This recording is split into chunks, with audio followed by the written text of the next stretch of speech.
तो एक ही आवाज देगा, भारत माता की, भारत माता की। হেলিকপ্টাৰত দিম ভোট, হেলিকপ্টাৰতে ভোট দিম। শৈলেন কলিতা জিন্দাবাদ, শৈলেন কলিতা জিন্দাবাদ। শৈলেন কলিতা, বিস্ফোর বিধায়ক কোন হব? শৈলেন কলিতা, শৈলেন কলিতা, হেলিকপ্টাৰ। দিছপুৰ সমষ্টিৰ বিধায়ক হ'ব কোন? এই প্ৰশ্ন এতিয়া দিছপুৰ সমষ্টিত আৰু বিগত সময়ছোৱাৰ যি চৰ্চা আছিল এটা বিশেষ দলৰ পৰা টিকট লাভ কৰিব বুলি, টিকট লাভ নকৰাৰ পিছতো যেন চৰ্চা আৰু দুগুণ হৈ পৰিছে।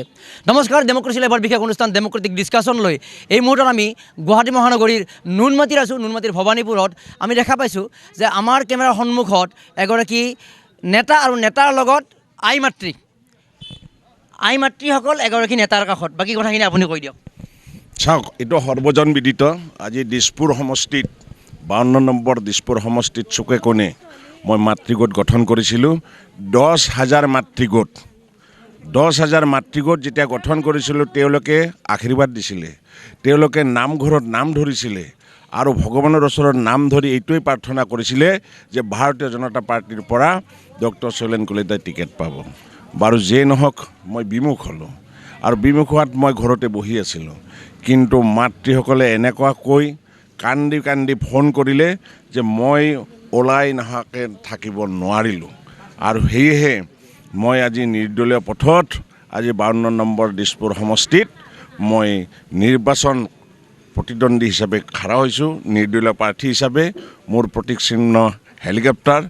আৰু আজি মই ভৱানীপুৰ অঞ্চললৈ আহিছোঁ।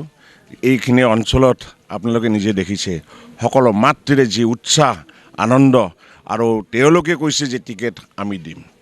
হয়, আমি আৰু প্ৰশ্ন কৰিম, যিহেতু তেওঁ ব্যস্ত আছে, আমি বেছি দীঘলীয়া নকৰোঁ। কিন্তু বিধায়ক হ'ব কোন? শৈলেন কলিতা, দিছপুৰত বিধায়ক কোন হ'ব এতিয়া? শৈলেন কলিতা, দিছপুৰৰ বিধায়ক কোন হ'ব? শৈলেন কলিতা, ভোট কাক দিব? শৈলেন কলিতা, কি চিম্বলত দিব? হেলিকপ্টাৰ। এতিয়া আমি তেওঁক প্ৰশ্ন কৰাৰ পূৰ্বে আমি এটা ব্যতিক্ৰমী দৃশ্য দেখুৱাম। নেতা আহে, ভাষণ দিয়ে, কিন্তু সেই নেতাৰ ডিঙিত এগৰাকী বৃদ্ধ আই মাতৃয়ে যেতিয়া তেওঁক সাৱটি ধৰে, পুত্ৰৰ দৰে, সেই দৃশ্য যদি আবদ্ধ হয়, এগৰাকী মাতৃ তেওঁ যদি আমাৰ কেমেৰা আমি হয়, ইয়াতকৈ আৰু আৱেগিক দৃশ্য, ইয়াতকৈ আৱেগিক দৃশ্য হয়তো এই হয়। দুগৰাকী মাতৃয়ে আই মাতৃয়ে এইদৰে এগৰাকী পুত্ৰ সম বুলি ভাবিছে আৰু ভাবি তেওঁ আগবঢ়াই দিছে। গতিকে এগৰাকী ৰাজনীতিকৰ বাবে এনেকুৱা মৰম অকল্পনীয় কথা। আচলতে চাওক, মৰম অন্তৰৰ পৰা জাগৃত হয়, আৰ্টিফিচিয়েলি মৰম কেতিয়াও আনিব নোৱাৰে। মই আজি যিমান ঠাইত মাতৃগোট নিৰ্মাণ কৰিলোঁ আৰু তেওঁলোকৰ যিটো আন্তৰিকতা পালোঁ, আৰু সেই আন্তৰিকতাৰ কাৰণে মোৰ ইমানখিনি ভাল আৰু ফূৰ্তি লাগিছে যে আজিও এগৰাকী বৃদ্ধা মাতৃয়ে মোক ইলেকশ্যন খেলিবৰ কাৰণে 50 টকা এটা লৈ আহিছে যে তুমি এই টকাটো লৈ তুমি ইলেকশ্যন খেলা, তোমাৰ জয় হ'ব, তোমাৰ বিজয় হ'ব। আৰু আজিও আপোনালোকে স্বচক্ষুত দেখিছে দুয়োগৰাকী মাতৃয়ে মোক কেনেকৈ ধৰিছে, আৰু সেই আশীৰ্বাদ মই সেই নত কৰি মই লৈছোঁ আৰু মই আশা কৰিছোঁ যে বিজয় পুৰুষোত্তমম বন্দে পুৰুষোত্তমম। হে ঠাকুৰ দয়াময়, তোমাৰ ওচৰত মই কৌটি কৌটি প্ৰণাম কৰিছোঁ যাতে ঠাকুৰ এই প্ৰাৰ্থীজনক লৈ যাওঁ, আমি যাতে আগবাঢ়ি যাব পাৰোঁ। মোৰ নাম ৰমিলা কলিতা। মই আজিও ইয়াতে থকা নাই, কিন্তু মোৰ ঘৰ এই শিৱ মন্দিৰৰ লগতে মোৰ ভোট ইয়াতে আছে। মই পাৰা নাই যদিও। ইয়াতকৈ আৰু আপোনাৰ ডাঙৰ পুৰস্কাৰ কি লাগে আপোনাক? আৰু হয়, সেইকাৰণে মই নিজকে বেছি বহলাই নকওঁ বা দাম্ভিকতা মই নামাৰোঁ। মই মাথোন ৰাইজৰ আশীষ, মই ৰাইজৰ পদধূলি শিৰত লৈ মই নামি পৰিছোঁ এজন নিৰ্দলীয় প্ৰাৰ্থী হিচাপে, আৰু মোৰ প্ৰতীক চিহ্ন হেলিকপ্টাৰ। মই আশা ৰাখিছোঁ সকলোৱে হেলিকপ্টাৰত ভোট মাৰিব।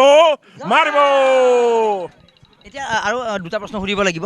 এইখিনি কথা আপোনাৰ আনুষ্ঠানিকতা যে আই মাতৃসকলৰ বাবে বিগত সময়ছোৱাত কৰি অহা কামৰ নমুনা, কাৰণ আমি জানো যে সকলোৱে MLA হ'ব বিচাৰে কিন্তু প্ৰথমতে একো কাম নকৰে, কিন্তু আপুনি হয়তো ব্যতিক্ৰম যে সমষ্টিটোত বিভিন্ন সময়ত এইদৰে আই মাতৃসকলক কাম কৰিছে, আৰু কাম কৰাৰ কাৰণে আই মাতৃসকলে আজি এইদৰে আশীৰ্বাদ দিছে, যিটো এটা অতি ব্যতিক্ৰম। সাধাৰণতে আমাৰ ডাঙৰ ডাঙৰ মিনিষ্টাৰ বা কিছুমান জনপ্ৰিয় মন্ত্ৰীৰ ক্ষেত্ৰত দেখা যায়। এতিয়া সমষ্টিবাসীকতো অকল এই আই মাতৃখিনিয়ে নহয়, আৰু বহু মানুহ আছে, তেওঁলোকৰ উদ্দেশ্যে কি ক'ব যে আপোনাৰ নিজস্ব প্ৰতিশ্ৰুতি লাগিব এতিয়া কোনখিনি ৰোডমেপ কাৰণ আমি জানো যে আমি ইতিমধ্যে ক্ষেত্ৰীত গৈছোঁ, আপুনি কেনেকৈ মাছৰ পোনা উৎপাদন কৰি স্বাৱলম্বিতা নিদৰ্শন দেখুৱাইছে। উত্তৰ পূবৰ ভিতৰত সৰ্বাধিক আপুনি হাঁহ কুকুৰা যি উৎপাদক হিচাপে নাম কৰিছে, বহু মানুহক সহায় কৰিছে। আকৌ কি ৰোডমেপ আছে আপোনাৰ দিছপুৰ সমষ্টিৰ বাবে যে আপুনি আগন্তুক সময়ত এটা বেলেগ ধৰণৰ এটা এজেণ্ডা লৈ আগবাঢ়িছে? চাওক, মই দিছপুৰ সমষ্টিৰ চুকে কোণে ঘূৰিছোঁ, সকলো ঠাইতে কি সমস্যা মই পৰ্যবেক্ষণ কৰিছোঁ। আজি লকডাউনৰ সময়ত যেতিয়া মই ইয়াত খাদ্যবস্তু বিতৰণ কৰিবলৈ আহিছিলোঁ আৰু গৰুৰ খাদ্য বিতৰণ কৰিবলৈ আহিছিলোঁ, তেতিয়া মই প্ৰথম লক্ষ্য হৈছিল এই ৰাস্তাটো। আৰু এই ৰাস্তাটোৰ যিটো দুৰৱস্থা, আজিও সেইটোৱে দেখিছোঁ, এই ৰাস্তাটোৰ উন্নতি নাই। এইখিনি অঞ্চলৰ মানুহখিনি, আজি এইগৰাকী বৃদ্ধ মাতৃ, তেওঁ এই বৰষুণ আহিলে এই ৰাস্তাটোত কেনেকৈ আগমন কৰিব আৰু এইটো ৰাস্তাৰ কোনদিনাখন ডেভেলপমেণ্ট হ'ব, এইটো মোৰ প্ৰথম লক্ষ্য হৈছিল। সেইকাৰণে মই প্ৰতিশ্ৰুতি দিছোঁ যে দিছপুৰ সমষ্টিৰ চুকে কোণে থকা ৰাস্তাখিনি আমি কি ধৰণে উন্নতি কৰিব পাৰোঁ আৰু এইখিনি কেনেধৰণে আগবঢ়াই নিব পাৰোঁ। দ্বিতীয়তে আপুনি চাব যে নলা নৰ্দমাৰ অৱস্থা, আজি যদি বৰষুণৰ দিন আহি আছে, আপুনি দেখিব যে ৰাস্তাত এডঙা এডঙা পানী, গাড়ী মটৰ চলিবলৈ নোৱাৰে। আজি 3 জেগাত 4 জেগাত মই গ'লোঁ, তেওঁলোকৰ এটা আবেদন যে ছাৰ আমাৰ এইখিনি অঞ্চলত খোৱা পানীৰ অৱস্থা নাই। আৰু চবচে ডাঙৰ সমস্যা আপুনি দেখিব যে আমাৰ দিছপুৰ সমষ্টিত যিখিনি ৰেভিনিউ এৰিয়াত তেওঁলোকে বসবাস কৰে, ভৰিৰ তলৰ মাটিখিনিৰো নিৰাপত্তা নাই। সেইকাৰণে মই অনুভৱ কৰিছোঁ যে তেওঁলোকৰ মাটিখিনি কেনেকৈ ম্যাদী কৰি দিব লাগে আৰু তেওঁলোকৰ আজি সেই মাটিত ম্যাদী নোহোৱাৰ কাৰণে যিখিনি সমস্যা হৈছে, সেই সমস্যাখিনি কেনেকৈ সমাধান কৰিব লাগে মই দৃঢ় সংকল্প লৈছোঁ। আপোনাৰ সন্মুখতো ডাঙৰ প্ৰতিদ্বন্দ্বী আছে আৰু সেইগৰাকী ব্যক্তি সেই এটা দলৰ পৰা পুনৰবাৰ তেওঁ প্ৰতিদ্বন্দ্বিতা কৰিব ওলাইছে, যিগৰাকীক 126টা সমষ্টিৰ ভিতৰত আটাইতকৈ নিষ্ক্ৰিয় বিধায়ক বুলি কোৱা হৈছিলে। কংগ্ৰেছৰো বিধায়ক আছে, অন্যান্য দলো আছে।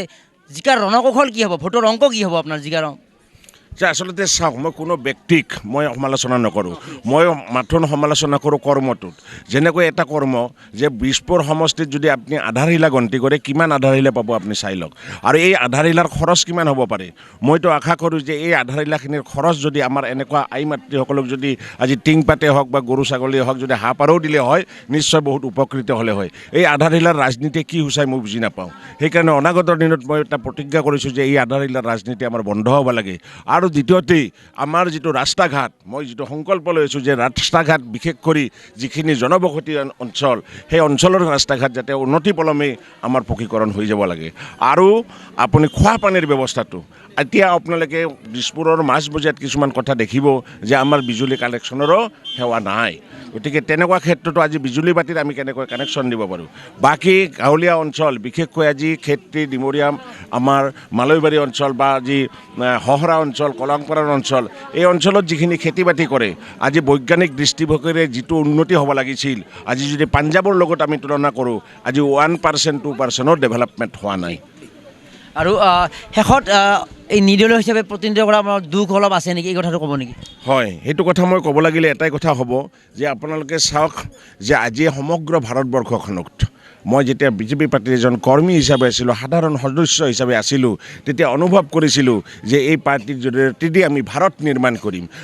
আৰু সেইকাৰণেই অটলজীয়ে তেওঁ এটা সপোন দেখিছিল যে এই পবিত্ৰ ভূমি ভাৰত, আৰু এই ভাৰতখনক সকলো দিশতে আমি কেনেকৈ আগবাঢ়াই নিব পাৰোঁ। আৰু সেইকাৰণে তেওঁ কবিতাৰ মাধ্যমেদি তেওঁ লিখিছিল যে ইয়ে ভাৰত ভূমি কা টুকুৰা নেহি হে, ইয়ে ভাৰত জিতা জাগতা ৰাষ্ট্ৰ পুৰুষ হে, ইয়ে বন্ধন কি ধৰতি হে, ইয়ে অভিনন্দন কি ধৰতি হে, ইয়ে অৰ্পণ কি ভূমি হে, ये तर्पण की भूमि है, यहाँ का हर नदी नदी में हमारे माँ गंगा बहती है, यहाँ का हर कंकर शंकर भगवान जैसा है, इसीलिए जीना है तो देश के लिए जिएंगे और मरना है तो देश के लिए मरेंगे। मरने का बाद गंगा में बहती हुई हमारे अस्थियों को अगर पूछा जाए तो एक ही आवाज देगा, भारत माता की, भारत माता की, भारत माता की। এই আদৰ্শৰেই ধৰ্মৰ ওপৰত ভিত্তি কৰি আমি ভাৰতীয় জনতা পাৰ্টি, কিন্তু সেই পাৰ্টিত যেতিয়া কা বিৰুদ্ধাচৰণ কৰা ব্যক্তিকেইটা টিকেট দিয়ে, তে স্বাভাৱিকতে তেজ গৰম হয়। আৰু সেইকাৰণেই নিজে সংকল্প লৈছোঁ, সেই আদৰ্শৰ মাধ্যমে দিয়ে আজি সমষ্টিত আমি উন্নয়ন কৰিম, সকলোৰে লগত ছাথ দিম, সকলোৰে আমি উপকাৰৰ কাৰণে আমি বিশ্বাস দিম। আপুনি কাক এতিয়া সমৰ্থন কৰিব নেকি? আমি সমৰ্থনকাৰী, আমাৰ সংকল্প আমাৰ আছিলে, কিন্তু বিৰুদ্ধাচৰণ কোনে কৰিছিলে? এতিয়া কি হ'ব আপোনাৰ? মোৰ বিৰুদ্ধাচৰণ নাই, মই কাৰণ সেই আদৰ্শৰ মানুহ। মই এটাই মাজতে ৰখাইছোঁ, বহুতে দল ত্যাগ কৰি অহাৰ পিছত সেই দলটো সমালোচনা কৰে, বহুতে ৰং সলায়। আপুনি কিন্তু ৰঙো সলোৱা নাই, আপোনাক যেতিয়াই দেখিছে গেৰুৱা পোচাক, এতিয়াও গেৰুৱা পোচাক। ইয়াৰ কাৰণটো নেকি, বিজেপিটো অকণমান এতিয়াও হৃদয়ত আছে নেকি? চাওক, হৃদয়ৰ বস্তু আমি সংঘৰ আদৰ্শত বিজেপিত আহিছিলোঁ আৰু আমাৰ সংকল্প আছিল ভাৰত নিৰ্মাণ আৰু ভাৰত নিৰ্মাণ কৰোঁতে আমাৰ এটাই মানে সপোন আছিল যে অখণ্ড ভাৰত আৰু সেই অখণ্ড ভাৰতক ভাৰত মাতাক আমি পূজন কৰোঁ কিন্তু খণ্ডিত হৈ যোৱাৰ পিছত ভাৰত মাতাৰ অংগ বিচ্ছেদ হৈ যোৱাৰ পিছত সেই অংগখিনিত থকা আমাৰ মানুহখিনিৰ কি দুৰৱস্থা হৈছিল আৰু সেই দুৰৱস্থা মানুহখিনিক নিৰাপত্তা দিয়াৰ কাৰণে যে ভাৰত আছে তাকে লৈ কা এমেণ্ডমেণ্ট কৰা হৈছিলে কিন্তু সেই কাক বিৰুদ্ধাচৰণ কৰা এচাম লোকে আমাৰ চৰকাৰী সা সম্পত্তিও ভাঙিছিল আনকি শংকৰদেৱ কলাক্ষেত্ৰৰ নিচিনাও ভাঙিছিল অসমৰ সুসন্তান হিমন্ত বিশ্ব শৰ্মাদেৱেও চিঞৰি চিঞৰি কৈছিল যে যিয়ে বিৰুদ্ধাচৰণ কৰি এনেকুৱা কুকাৰ্য কৰিছে তেওঁলোক দেশদ্ৰোহী আৰু সেই শাৰীতে যদি চাওঁ দিছপুৰৰ মজিয়াত কোনে বিৰুদ্ধাচৰণ কৰিছিলে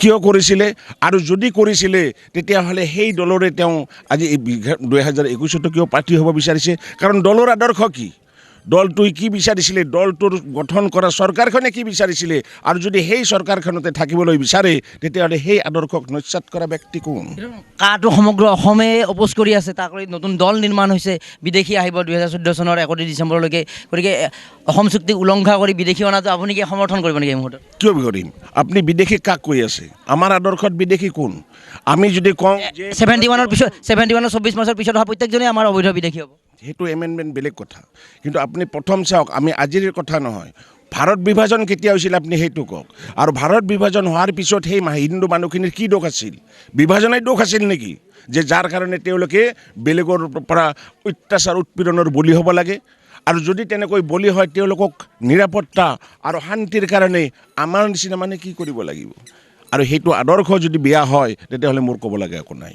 ঠিক আছে শেষত কিবা সমষ্টিবাসী উদ্দেশ্যে আৰু এষাৰ মন্তব্য সমষ্টিত মই এইটোৱে সংকল্প লৈছোঁ যিহেতু মাতৃসকলে মোক আহ্বান কৰিছে যে নিৰ্দলীয় পথেৰে আপুনি আহক আপোনাৰ কাৰণে আমি আছোঁ হেলিকপ্টাৰৰ চিনত আমি ভোট দিম হেলিকপ্টাৰ আমি দিছপুৰ সমষ্টিত উৰাম আৰু সেইটোৱে যদি সফল হৈ যায় তেতিয়াহ'লে মই তেওঁলোকক আশ্বাস দিছোঁ যে আমাৰ ৰাস্তা ঘাট আমাৰ যুৱক যুৱতীৰ সংস্থাপন চৰকাৰীভাৱেই হওক বা বেচৰকাৰীভাৱেই হওক বা ব্যক্তিকৰণভাৱেই হওক আমাৰ খেতি পথাৰৰ উন্নয়ন আমাৰ মাতৃসকলৰ যিটো চিন্তা যে আমাৰ আৰ্থিক অনাটনত আমি হাত কোৱা কৰি আমি বহি আছোঁ তেওঁলোকক আমি কেনেকৈ আৰ্থিক সচ্ছলতা দিব পাৰোঁ বিভিন্ন ধৰণৰ আঁচনিৰ ভোগ কেনেকৈ তেওঁলোকক দিব পাৰোঁ সেইটোৱে মই সংকল্প লৈছোঁ আৰু সেই সংকল্পৰে মই আজি নিৰ্দলীয় পথত মই প্ৰতিদ্বন্দ্বিতা কৰাৰ কাৰণে সাজু হৈছোঁ এতিয়া দিছপুৰত বিধায়ক কোন হ'ব আকৌ চলন কলিতা ভোট কি চিম্বলত দিব এতিয়া হেলিকপ্টাৰত দিম vote Soilen Kolka Zindabad! Soilen Kolka Zindabad! Ziki boy, Ziki boy! Soilen Kolka Ziki boy! Ziki boy, Ziki boy! तो एक ही आवाज देगा भारत माता की भारत माता की হেলিকপ্টাৰত দিম ভোট হেলিকপ্টাৰতে ভোট দিম Soilen Kolka Zindabad! Soilen Kolka Zindabad! Soilan Kolita. বিশ্বৰৰ বিধায়ক কোন হ'ব Soilan Kolita. Soilan Kolita. Helicopter.